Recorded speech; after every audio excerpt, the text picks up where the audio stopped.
There have been countless excellent documentaries on the fascinating honeybee. It's time to take a closer look at another fascinating species, the keepers.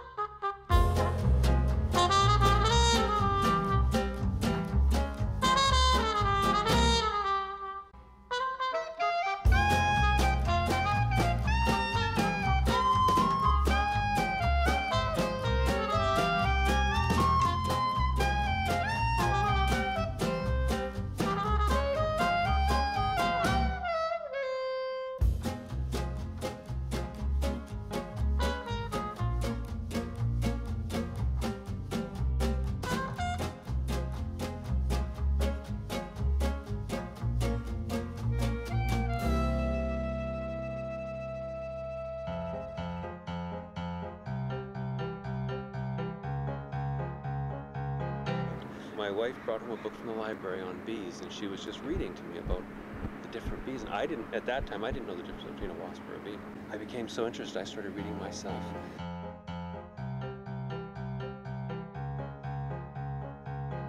It's so much more than honey.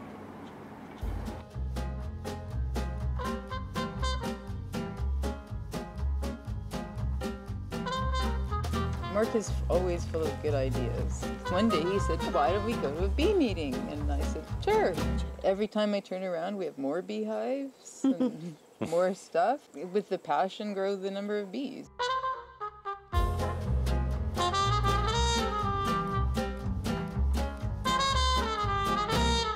We ended up working at a 50-acre produce farm in Salmon Arm. Our boss came up to us. He asked if we wanted all the equipment for one beehive. No bees, but Bill went to the library the next day and got out all these books on beekeeping, and by the end of the week he walked up to me and said, honey, we're going to be beekeepers.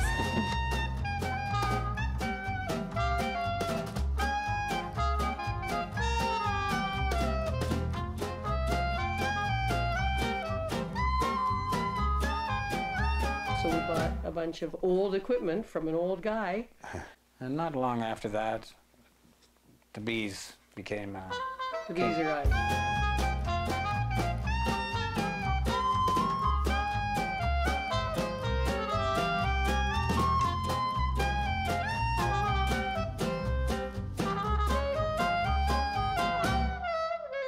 Curiosity, to start with.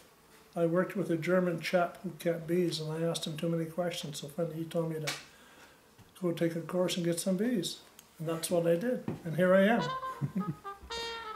We started out with 2 beehives, and we had a chance to buy 60 more, and we did, and then we bought 150 more, so we got up to about 500 beehives.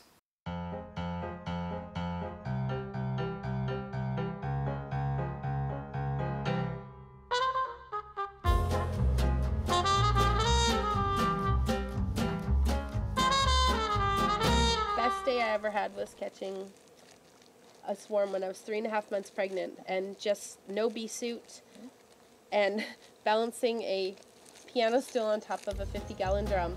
I just fell in love with it because, I put 11 pounds of bees into the trunk of my car and drove home. And it was actually quite funny driving down the road and looking in the rearview mirror, and you could actually see the bees escaping through the windows and going zing, zing, zing on either side. I have very fond memories of that.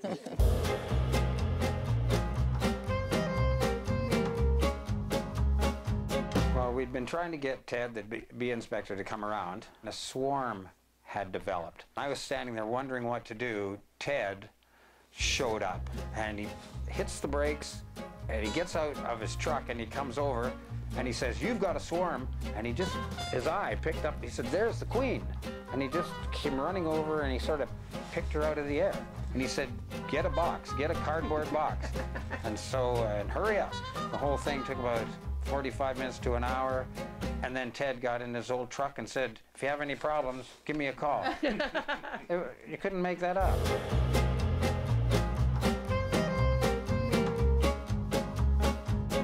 It was the very first call that I'd ever had for a swarm, and it was out in Westwold near our bee yard. And so I went out there to capture the swarm, and when I arrived, It was way up in a tree. It was probably 12 feet off the ground. I had a box up there, and I shook it into the box, but you know, I'm precariously perched. Bees are supposed to be passive when they're swarming, but these ones weren't. And so they're going up underneath my shirt and down inside my pants. So I dropped my jeans to the ground, and here's Just as this a farmer poor comes farmer out I of just it. met in.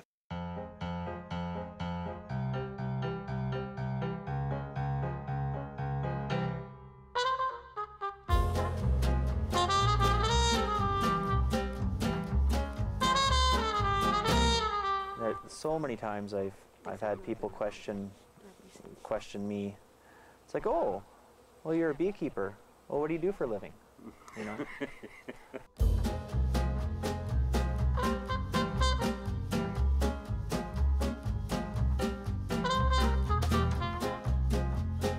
It's like, well, do you just do the bee thing or do you work? And I looked at her, I said, actually, the bees are quite a bit of work, I said. So driving all night and then working them the next day. And by the time that's done, you look and you're shaking and there's energy drinks and coffee cups all over your truck. I think of that 36-hour shift I pulled, and it's like, well, if that ain't work, I don't know what is. You know, you're your own boss. You go to a bee yard when you want, more or less, and you come home when you want. You quit when you want.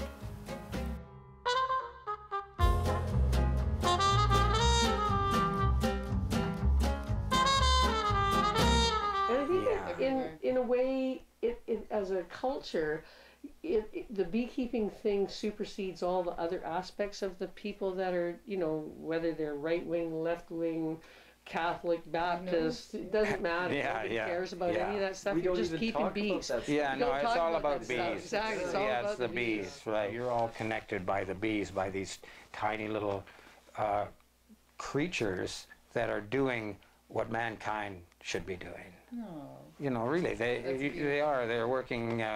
We're working together for the benefit not of the individuals, but of the whole colony. That's one of the reasons that I keep bees, is because you have to be totally calm. Yeah. It's kind of like I guess like the zen of beekeeping. You have to be so calm. And I'm not that patient a person normally, and I'm not that calm normally. So I find it really, like when I'm finished working on the bees, like I'm high.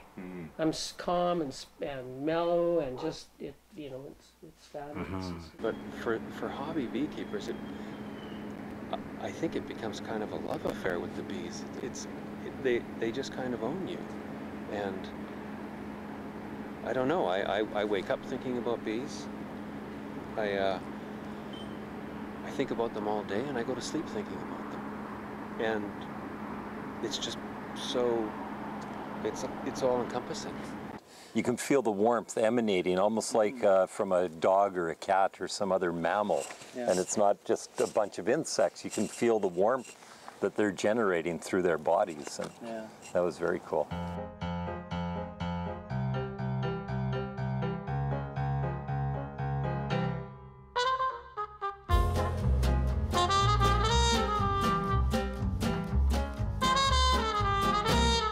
It's a pretty nice hobby. Yeah. It's not hard. It's not scary. No. It's not something that takes a lot of your time. Get to know a beekeeper and ask them to take you out a few times, try it, see if you're comfortable with it, and then just move forward. If you have enough energy to do what you have to do, then usually you can make a good living at beekeeping. Take a course and join a club. I can't think of a better day than beekeeping. I think every day beekeeping is a great day. Every day out there's been, it's just so awesome. It's almost like every day is good. So I don't think I can say I've had a favorite day, but every year you have wonderful experiences.